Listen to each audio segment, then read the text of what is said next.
अरे वो तो जल रहे हैं बोले। लड़का जैसा बोला उसको वहां पर सीध करके फिर से मैंने ढूंढने किया तो हमारे लड़कियों का रेप हो रहा था। 14 साल की छोकरी, 15 साल की छोकरी, 18 साल की छोकरी, 20 साल की छोकरी को काट काट के इन्हें फेंक रहे थे। रेप करके मजाक करके इन्हें तलवार से काट के फेंक रहे थे। इस तरह मेरे नजरों देखे हैं। और मैं किसी के सामने बोलूं तो रब सुनता है। मेरे कोई शौक नहीं है पैसों का वगैरह, कोई शौक नहीं है। सिर्फ एक मजबूरी में एक धंधा लगा के बैठा हूं कि मेरा ध्यान बाहर हो जाए, नहीं तो मैं पागल हो गया था। वहां से इतनी परेशानी में फिर हमने कैसे भी मुसीबत में हमने बचाए, कितने को बचा दिया। एक औरत का रेप वहां पर ऐसा होगा, उसकी डिलीवरी शाम तक होने वाली थी। 7 बजे तक का डिलीवरी होगी, 7 बजे उसका रेप हो रहा है। 7 बजे डिलीवरी हो रही है, 7 बजे उसका रेप हो रहा है। जब उसका पेट चीरकर बच्चा जिंदा निकालकर तलवार से 2 टुकड़े कर रहे हैं हम लोग, और जिंदा बच्चा निकला।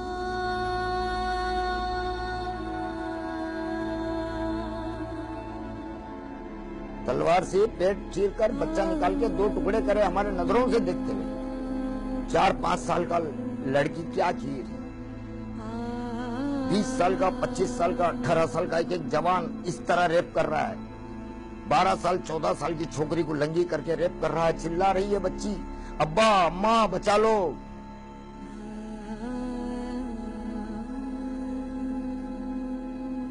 जिसको देख रहे हैं मजिद भाई, चाचा बचा लो। हम क्या बचा सके?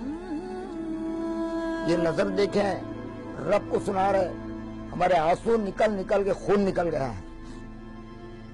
मेरे बीवी बच्चे, 3 लड़के 3 लड़कियां और मेरी बीवी ये मर गए हैं। हमारा लड़का पूरा 20% जला हुआ है, यासीन। और इस हालत में हम बहुत गम आता है। रोटी खाई नहीं जाती, हमको खाना नहीं खाया जाता, चैन से नींद नहीं होती। आंख मूसता हूं तो याद आता, मैं किसको बोलूं? बोलने से तो आने वाले नहीं है।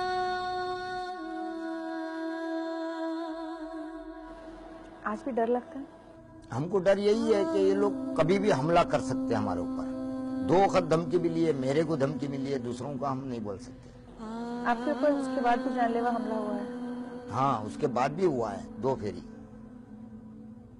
एक रास्ते में हुआ है, 2 फेरी मेरे घर पे हुआ है। ऐसा क्या हुआ था? यही कि बोले पैसा ले लो, ये नाम नहीं बताने का। सरकार तो क्या दी है, 35 लाख दिए, हम 4 करोड़ रुपया देगा एक को बोलने का। नाम नहीं बोलने का? नाम नहीं बोलने का कोर्ट में। हमने तो नाम बता दिया, हमको रुपया प्यारा नहीं है, हमारे बीवी बच्चे प्यारे हैं, हम झूठ क्यों बोले? क्या किया अपने आप को संभालने के लिए कि रोज याद ना आए? सब्र कर रहे हैं। आपको लगता है सब्र का फल मिलेगा? मिलेगा। हम तो जज साहब को बोला है कि जज साहब इसका अंत यही आएगा, जिसने करा है उसको सजा मिलना चाहिए, कि आइंदा से नहीं कर सके। और गुजरात के अंदर क्या कहीं भी कोई भी गांव में भेदभाव नहीं होना चाहिए। आपको कुछ उन लोगों ने भी धोखा दिया जो हिंदू थे, जिन पर आप भरोसा करते थे? हाँ, भरोसा करते थे, उन्होंने धोखा दिया। हमारे बाजू में पड़ोस में रहते थे, एक साथ में मोहल्ले में रहते थे। कभी सोचा नहीं होगा आपने वो ऐसा करेंगे? आपको कुछ नहीं, जिंदा जलाया उन्होंने हमारी बीवी बच्चों को जिंदा। हमने बोला भी, गुड्डू तू ये क्या करता है? मुझे यकीन है मजीद भाई, इन 10 साल में आपने कई बार ये सोचा होगा कि इससे तो अच्छा होता मुझे मर जाते तो अच्छा था। सोचते हैं कभी कभी, मर जाते तो अच्छा था।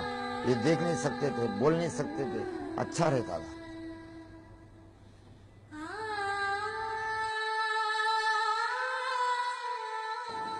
अच्छा, आपके मन में नफरत है दूसरे धर्मों के लिए? नहीं नहीं, मैं कर्नाटक में हिंदू के साथ भी रहा, हमारे सेठ के साथ भी रहा। गीता पढ़ता था मैं कन्नड़ी में, पूरी गीता पढ़ के बताया कोर्ट में भी। ओम शवना बोतो शवनो बुनतो साविरंग करवा भय एजस्तिना वदीतमस्तो ओम शांते शांते ही। मैडम ये बात है, हमको क्या है, हक मिलना चाहिए गुजरात के अंदर, कहीं भी भारत के अंदर। बस मेरा कसूर ये कि मैं मेरी बीवी बच्चों के और मेरे मोहल्ले वालों की जान की रिक्वेस्ट करा, ये मेरा कसूर। तो मैं कोई फोटो खिंचाया नहीं हूँ, तो मेरा को इलम भी नहीं इस बात का कि ऐसा कुछ हो रहा है। हमारे पे तो क्या बीत रही थी हम ही जान रहे हैं।